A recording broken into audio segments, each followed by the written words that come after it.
मेरे पिताजी के साथ हो गई है ठगी। जी हां, ठगी, और वो भी कमाल की ठगी।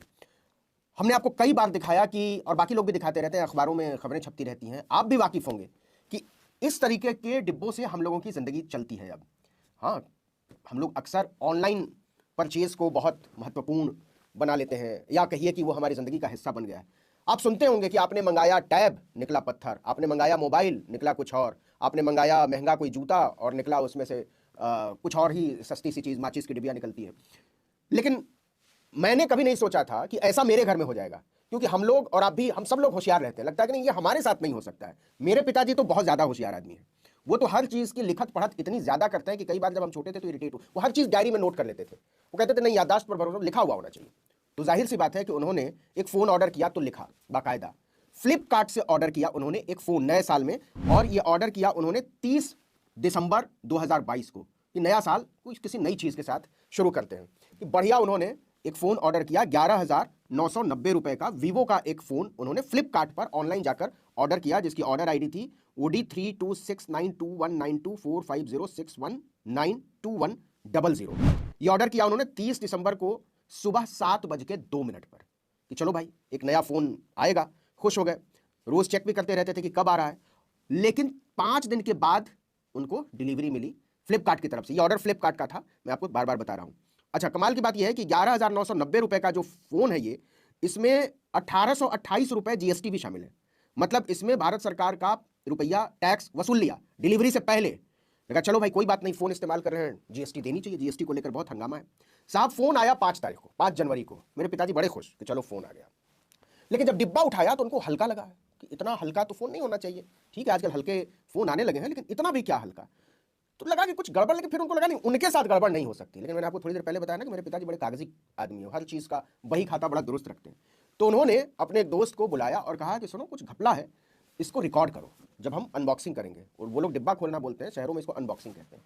तो जब उन्होंने डिब्बा खोलना शुरू किया तो रिकॉर्डिंग शुरू हुई, और आप हैरान रह जाएंगे कि जब मेरे पिताजी ने फ्लिपकार्ट का वो बॉक्स खोलना शुरू किया और रिकॉर्डिंग शुरू हुई और सामने जो खुलकर आया, तो मेरे पिताजी को यकीन नहीं हुआ। देखिए धोखा हो गया ना। हाँ, साबुन दिया है। चलो ये हम खा रहे हैं, अभी ले रहे हैं। देखिए कान रहे हैं हम, ये दे दिया, अभी ले रहे हैं। निकालिए सबका फोटो लीजिए। धोखा हो गया, धोखा हो चुका था।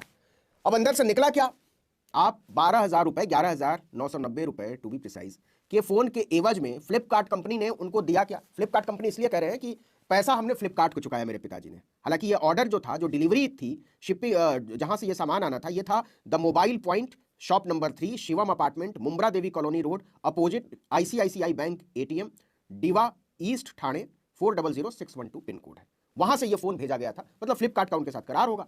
तो जब डिब्बा खोला तो साहब उसमें से निकला हमारा और आपका पसंदीदा बिस्किट। जब मैं कोविड अस्पताल में था तो वही बिस्किट खाने को मिलता था अस्पताल में।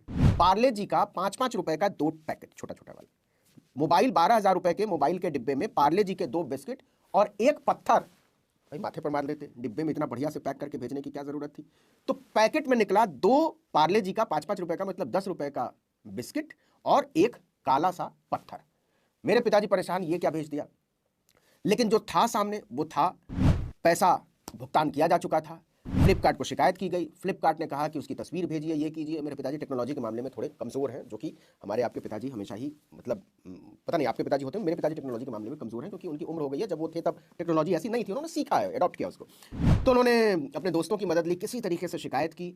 लेकिन हकीकत यही है कि मोबाइल के पैकेट में निकला बिस्किट और पत्थर। घबराए हुए मेरे पिताजी ने मुझे फ़ोन किया दिल्ली कि देखो ऐसा ऐसा हो गया, क्या करना है। हमने बोला परेशान मत होइए, आप उसको कस्टमर केयर को फ़ोन कीजिए, उनको समझाइए। उन्होंने फ़ोन किया, उसको समझाने की कोशिश की, उल्टे उन्होंने समझाने की कोशिश की, नहीं ऐसा नहीं होता, आपने वीडियो क्यों नहीं बनाया, आपने फोटो। मतलब कमाल है। आप उम्मीद करते हैं कि एक तो आप मोबाइल के बदले बिस्किट का पैकेट भेज दें, पत्थर भेज दें, और फिर आप कहते हैं कि इसका सबूत आपकी जिम्मेदारी है कि आप पेश करें। तो पहले तो वीडियो देख लीजिए कि पूरा प्रोसेस क्या था। वहां पर मेरी माँ मौजूद थी, मेरे पिताजी डिब्बा ही खोल रहे थे, मेरे पिताजी के एक दोस्त मौजूद थे, और ये वीडियो पहले देख लीजिए कि कैसे 1-1.5 मिनट में सारा खेल साफ हो गया। हाँ ठीक ठीक है अंकल। फ्लिपकार्ट अरे देखिए धोखा हो गया ना। हाँ, साबुन दिया है। चलो ये हम खा रहे हैं, ये देखिए कर नहीं रहे हैं हम। और इसे दे दिया। निकालिए सब सबका फोटो लीजिए। कंप्लेन अभी तुरंत होगा। फ्लिपकार्ट से मैंने वीवो का मोबाइल ऑर्डर किया था 11,990 में, लेकिन उसके बदले आप देख सकते हैं क्या क्या इसमें मिला। 2 पार्ले जी का बिस्किट, एक पत्थर डाला हुआ है। ये बहुत बड़ा फ्रॉड है। तो कहानी ये है साहब कि जब भी कोई महंगा आइटम मंगाइए और उसका डिब्बा खोलिए तो वीडियो जरूर बनाइए। हाँ, आपको अगर शक है कि नहीं आपने कोई मोबाइल और महंगा फोन मंगा रहे हैं, कोई महंगा जूता मंगा रहे हैं, कोई महंगी चीज, तब तो जरूर खोलिए और वीडियो बनाइए, क्योंकि यही सावधानी भी है और यही बचाव भी है, यही इलाज भी है। बिना इसके आपके पैसे की वापसी मुश्किल है। तो मेरे पिताजी ने वीडियो बनाया था तो उन्होंने फ्लिपकार्ट वालों को वीडियो भेज दिया। अभी तक पैसा आया नहीं है। उनका दावा है कि वो पैसा आ जाएगा। मैं भी उम्मीद कर रहा हूं कि वो पैसा आ जाएगा। लेकिन सवाल पैसा आने ना आने का नहीं है, सवाल ट्रस्ट का है। ये सीधे सीधे 420 का मामला है। पुलिस को इसकी जांच करनी चाहिए, फ्लिपकार्ट को इसकी इंक्वायरी करनी चाहिए। और जिस लेवल पर भी ये हुआ है, या तो सेलर के लेवल पर हुआ होगा या डिलीवरी के लेवल पर हुआ होगा, जिस लेवल पर भी हुआ है, फ्लिपकार्ट को उसके खिलाफ एफआईआर दर्ज करानी चाहिए, उस आदमी के खिलाफ मुकदमा कराना चाहिए। क्योंकि ये एक केस नहीं है, कोई पहला केस नहीं है कि मेरे पिताजी के साथ ठगी हुई है। बहुत सारे लोगों के साथ हर दिन आए दिन ऐसे किस्से आते रहे, खासकर त्योहारी सीजन में जब सेल चलता है। बहुत सारे लोग इसकी शिकायत करते हैं कि मंगाया था कुछ, निकला पत्थर, निकला बिस्किट का डिब्बा, निकली माचिस की डिबिया, कोई पत्थर, कोई ईंट, इस तरीके की चीजें। तो होशियार रहिएगा और वीडियो जरूर बनाइएगा। जब डिब्बा खोलें तो वीडियो बनाइए और तब आपको रिफंड में होगी सहूलियत। तो अभी तक तो मेरे पिताजी का पैसा नहीं आया। मैं तो जब पिताजी ने मुझे सुनाई ये बात कि देखो ऐसा हो गया, तो मैंने फोन रखने के बाद ईमानदारी की बात यह है कि मैं बड़ी देर तक हंसता रहा। मैंने अपनी बहनों को फोन किया कि पापा के साथ ऐसा हो गया। हम सब लोग खूब जी भर के हंसे। क्यों हंसे? इसलिए कि पापा बचपन से हम लोगों को पढ़ाते रहे कि देखो सावधानी रखनी चाहिए, ऐसे करना चाहिए, वैसे करना चाहिए, हिसाब किताब। पापा खुद ही ठगे गए, लेकिन इसमें उनकी कोई गलती नहीं है। लेकिन हम लोगों ने इसका आनंद लिया कि पापा ने मोबाइल मंगाया और उसमें निकला पत्थर। तो पत्थर और बिस्किट का डिब्बा मोबाइल के डिब्बे में किसी को भी आ सकता है। मेरे घर में तो आ गया, आपके घर में भी आ सकता है। होशियार रहिएगा ज़रा और वीडियो ज़रूर बनाइएगा।